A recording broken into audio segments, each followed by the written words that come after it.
ஒரு கடாயை வச்சு அதில் நல்லா தாராளமாக 3 ஸ்பூன் எண்ணெயை ஊற்றிக்கணும். அந்த எண்ணெய் சூடானதுக்கு பிறகு வெந்தயம் போடணும். சில பேர் கடுகு போடுறாங்க, கடுவெல்லாம் யூஸ் பண்ணவே கூடாது. வெந்தயம் வந்து புளிக்குழம்பு, மீன் குழம்பு இதுக்கெல்லாம் வந்து வெந்தயம் தான் போடணும். கடுகெல்லாம் மீன் குழம்புக்கு சேர்க்கக்கூடாது. வெந்தயம் போடலாம், ஜீரகம் போடலாம்.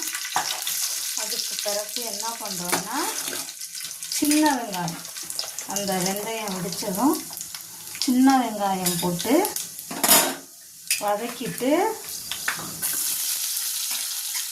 அதில்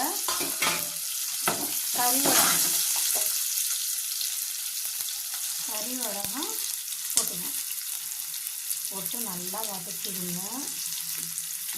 நல்லா பிறகு நம்ம நல்லா வதக்கணும். நல்லா வதக்கிக்கிட்டே இருக்கணும்.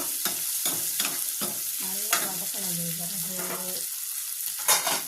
நம்ம 2 லெமன் சைஸ் புளி ஊற வச்சு மிளகாத்தூள் மல்லித்தூள் எல்லாம் போட்டு புளி கரைச்சி வச்சுருக்கோமா, அதை எல்லாம் ஒன்றுன்னா இப்போ நம்ம கரைச்சி விட்டு தாளித்து ஊற்றணும்.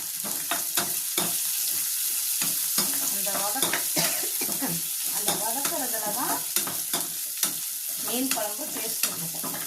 எப்போயுமே மீன் குழம்புக்குன்னா புளி கொஞ்சம் ஜாஸ்தியாக கரைச்சி தக்காளி பழம் வந்து வேக குழம்பு கொதிக்கிறப்ப அப்புறம் தான் கருவேப்பிலை போடணும்.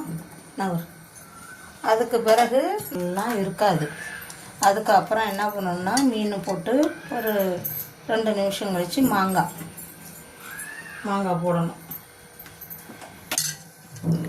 அப்போ தான் குழம்பு ரொம்ப நல்லா டேஸ்ட்டாகவும் மணமாகவும் நல்ல சுவையாகவும் நல்லாயிருக்கும். சரியா? போட்டாச்சு. போட்டு இப்போ நல்லா ஒரு கிண்டிடணும். கிண்டிட்டு கொஞ்சம் நேரம் மூடி வச்சுட்டு அடுத்தது மாங்காய் கொஞ்சம் நேரம் கழிச்சு ஒரு 2 செகண்ட் கழிச்சு இப்போ 2 செகண்ட் நல்லா கொதிச்சிருச்சு. இப்போ மாங்காவை உள்ளே சேர்க்கலாம். இப்போ உள்ளே சேர்த்து ஒரு 5 நிமிஷம் கழித்து குழம்ப இறக்கிட வேண்டியதுதான். குழம்பு சுவையாக இருக்கும். மீனும் நல்லா வெந்து நல்லா உப்பு புளியெல்லாம் உள்ளே சேர்ந்து நல்லாயிருக்கும், டேஸ்ட்டாக இருக்கும்.